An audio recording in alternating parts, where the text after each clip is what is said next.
നമ്മുടെ പടത്തിന്റെ റിസൾട്ട് കിട്ടിയില്ല, റിസൾട്ട് കിട്ടി. പിന്നെ ഒരു കാരണവശാലും ഗ്രൂപ്പില് ഒരൊറ്റ ഗ്രൂപ്പിലും നിന്നെ എത്ര വിശ്വാസമാണ് പറഞ്ഞത്, ഒറ്റ ഗ്രൂപ്പിലും ഷെയർ ചെയ്യരുത് ഈ വോയിസ്. കാരണം വെച്ച് കഴിഞ്ഞാല് ഷെയർ ആയി പോയിട്ടുണ്ട്, ഷെയർ ചെയ്യരുത്. സാധിക്ക നിന്നെ വിശ്വസിച്ചാണ് ഞാൻ ഈ വോയിസ് അയക്കണത്. സാധനം പുറത്തു വരരുത്. ഞാൻ ഇതാ മറ്റേ സെൻസറിങ്ങിന്റെ തിരുവനന്തപുരം നമ്മുടെ ഫാൻസില്, മമ്മൂട്ടി ഫാൻസില്, അവനൊക്കെ ഞാൻ പറഞ്ഞിട്ടുണ്ട്. പക്ഷെ അത് പുറത്തു വിട്ടിട്ടില്ല. സെൻസറിങ് കഴിഞ്ഞു. നമ്മുടെ ചങ്കാണ് സെൻസറിങ് ഉള്ളത്. അവൻ വിളിച്ച് പറയാൻ മോനെ, മലയാള ഇൻഡസ്ട്രിയില് ഇതുപോലത്തൊരു സാധനം വന്നിട്ടില്ല. നീ എഴുതി വെച്ചോ, 100 കോടിന്ന് എണ്ണി തുടങ്ങാം നമുക്ക്. 100 കോടിന്ന് സാധനം പുറത്തു വിടരുത്. വോയിസ് ഞാൻ എപ്പോഴും പറഞ്ഞു. പടം അയ്യച്ച ഇൻഡസ്ട്രി ഹിറ്റാ സാധനം. നാളെ മുതൽ ബസൂക്ക യുഗം. മനസ്സിലായ?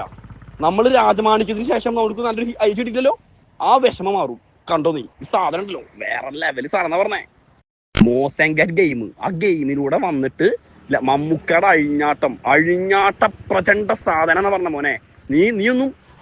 നീയൊക്കെ ആർപ്പ് പിടിച്ചോ. ഓരോ സെക്കൻഡിലും ഓരോ മിനിറ്റിലും നിനക്ക് എഴുന്നേറ്റ് നിന്ന് കൈയടിക്കാനുള്ള മോത്തൽ ഈ പടത്തിലുണ്ട്.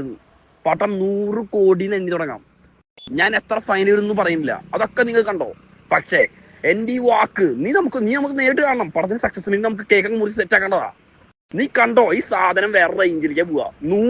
എത്ര കോടി കിട്ടും ഞാൻ പറയില്ല, പക്ഷെ ഈ സാധനം ഉണ്ടല്ലോ പക്ക ഗെയിം ത്രില്ലറാണ്. നമ്മളെ ഒരു നിമിഷം പോലും സീറ്റിൽ ഇരുത്തില്ല. സീറ്റിന്റെ ആവശ്യമില്ല എനിക്ക് പറഞ്ഞു കഴിഞ്ഞാൽ. എനിക്കൊന്ന് കാണാൻ പോകുന്നത് അമ്മാതിരി സാധനം വരാൻ പോണത്. ബസൂക്ക, അയ്യച്ചൂക്ക, നീ കണ്ടോ, വെയിറ്റ് ആൻഡ് സീ.